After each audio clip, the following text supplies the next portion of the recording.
Assalamualaikum warahmatullahi wabarakatuh. Alhamdulillahirrabbilalamin. Pada video kali ini saya akan meneruskan penjelasan dari rekan saya, yaitu Muhammad Najibul Firdaus, yang menerangkan tentang pengertian epistemologi menurut pandangan aliran filsafat dunia, dan yang ketiga mengenai epistemologi sebagai cabang dari filsafat. Nah, pada video kali ini yang saya sampaikan adalah hubungan epistemologi dengan filsafat yang lain. Yang perlu kita ketahui bahwasanya filsafat merupakan suatu bidang yang luas, di mana terdapat beberapa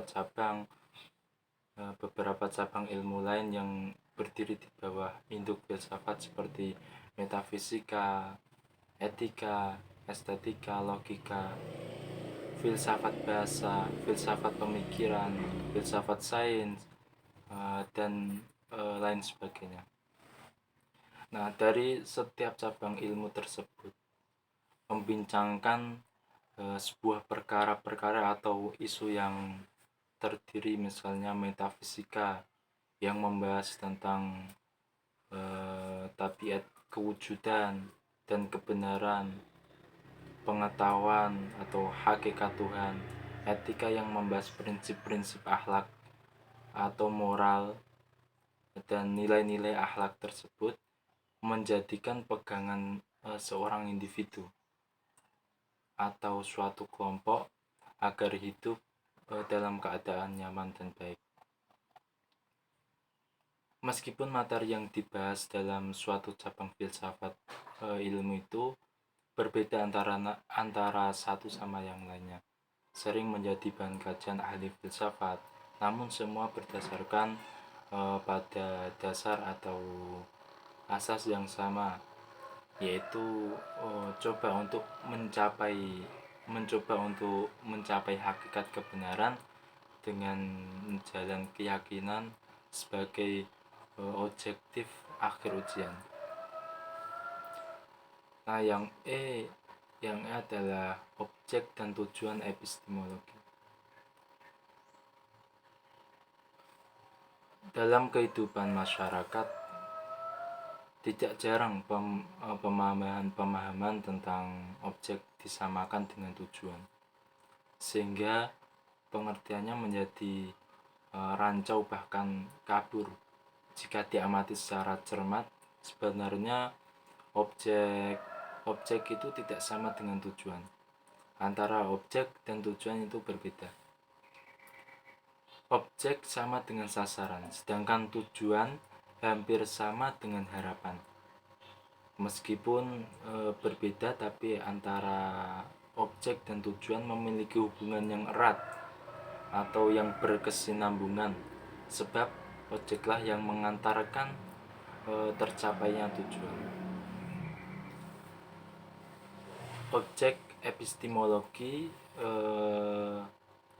menurut pandangan Jujun S. Surya berupa segenap proses yang terlibat dalam usaha kita untuk memperoleh pengetahuan. Proses untuk memperoleh pengetahuan inilah yang menjadi sasaran teori pengetahuan, sekaligus berfungsi mengantarkan tercapainya tujuan. Sebab sasaran itu merupakan suatu tahapan perantara yang harus dilalui dalam mewujudkan tujuan.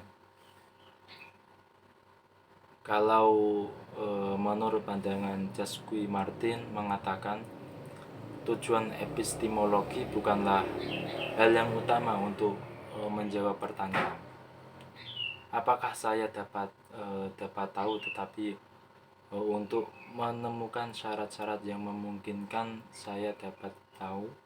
Hal ini menunjukkan bahwa tujuan epistemologi bukanlah memungkinkan saya dapat tahu, bukan untuk memperoleh pengetahuan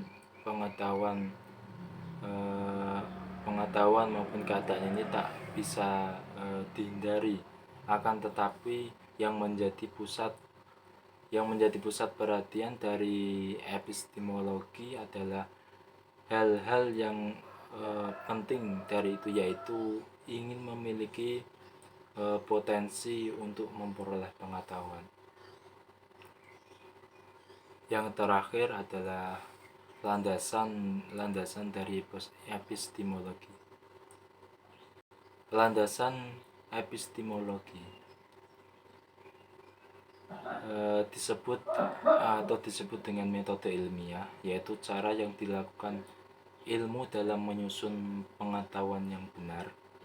Metode ilmiah ini merupakan prosedur dalam mendapatkan pengetahuan yang disebut ilmu.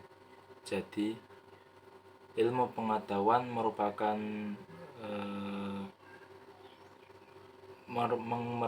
pengetahuan yang didapatkan lewat metode ilmiah.